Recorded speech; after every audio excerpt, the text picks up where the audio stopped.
মানুষের চরিত্রে যেসব খারাপ দিক আছে তার মধ্যে হিংসা বিদ্বেষ অন্যতম।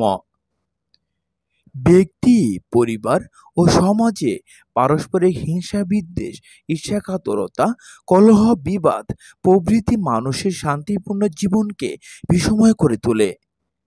যে হিংসা করে তার অন্তর কালিমায় পূর্ণ হয়ে যায়। মানুষের মধ্যে পারস্পরিক হিংসা বিদ্বেষের স্থলে সামাজিক শান্তি ও সম্প্রীতি বজায় রাখার জন্য পবিত্র কুরআনে আল্লাহ সতর্ক করে বলেছেন, আল্লাহ নিজ অনুগ্রহে মানুষকে যা দিয়েছেন সেই জন্য কি তারা তাদের ঈর্ষা করে? সূরা আন-নিসা।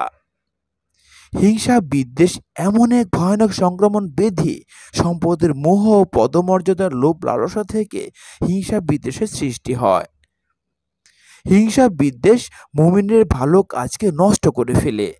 তাই নবী করিম সাল্লাল্লাহু আলাইহি সাল্লাম সাবধান বাণী উচ্চারণ করে বলেছেন, তোমরা হিংসা বিদ্বেষ থেকে নিবৃত্ত থাকবে, কেননা হিংসা মানুষের নেক আমল বা পুণ্যগুলো এমনভাবে খেয়ে ফেলে যেভাবে আগুন লাকড়িকে জ্বালিয়ে নিঃশেষ করে দেয়। হিংসা মানুষকে অধঃপতনে নিয়ে যায়।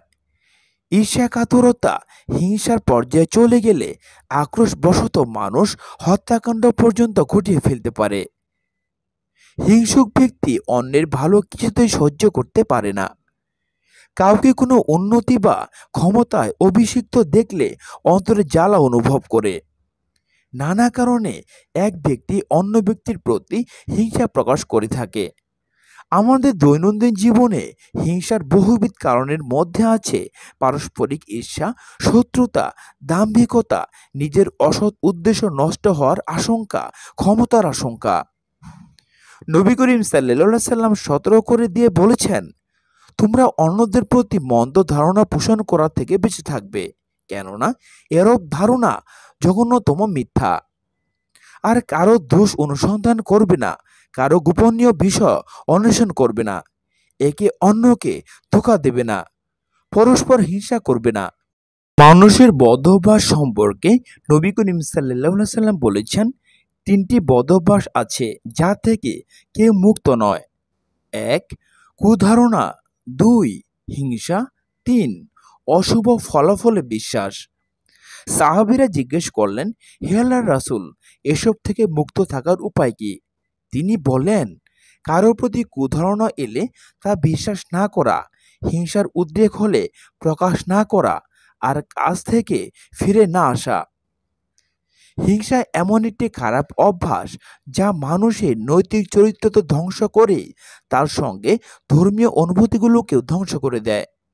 তাই তো নবী করিম সাল্লাল্লাহু আলাইহি সাল্লাম বলেছেন, তোমরা হিংসা থেকে বেঁচে থাকো, কারণ হিংসা দিন ধ্বংস করে দেয়।